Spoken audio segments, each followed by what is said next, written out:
Hello, I'm Claire Snowden, darling, I'm Laura Knowles. and welcome to Introduction to Nutrition.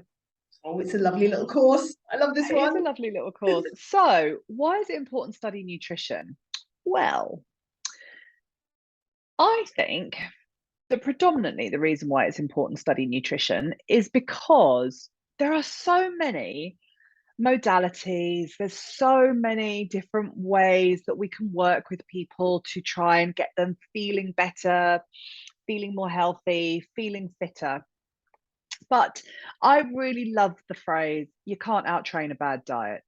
And I don't think that actually, it doesn't matter how many times you balance energy systems in the body, work on people's posture, and we can go into that a lot about why posture is connected to diet.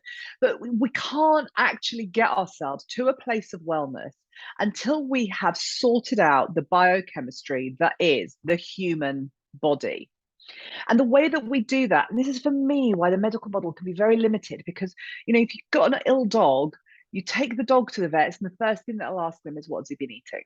And yet, our medical system really, really doesn't actually look at a diet at all.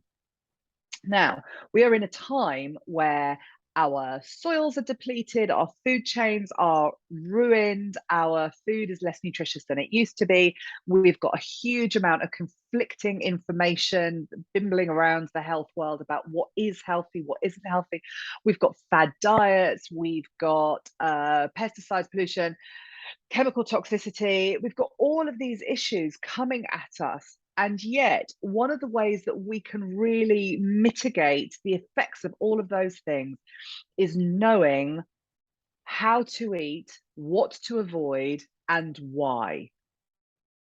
So when we put our heads together and we said, well, what information could we put together in a little free course?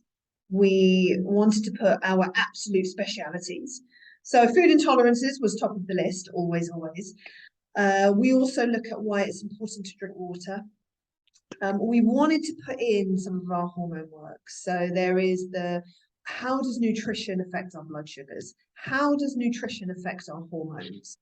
We wanted to debunk some of the faddy diets that you've just mentioned. So we do a review of a number of different diet plans, and we look at the research behind whether they actually work or not. We also look at macros and micros, which is absolutely what we do. We look at reading food labels. And we also look at processed food, something called NOVA, which is a categorization of looking at how we recognize if a food is processed or not and why that's important for nutrition. So it's a really lovely course. It's very simple to do and it's free to sign up for. So welcome to our new introduction to nutrition.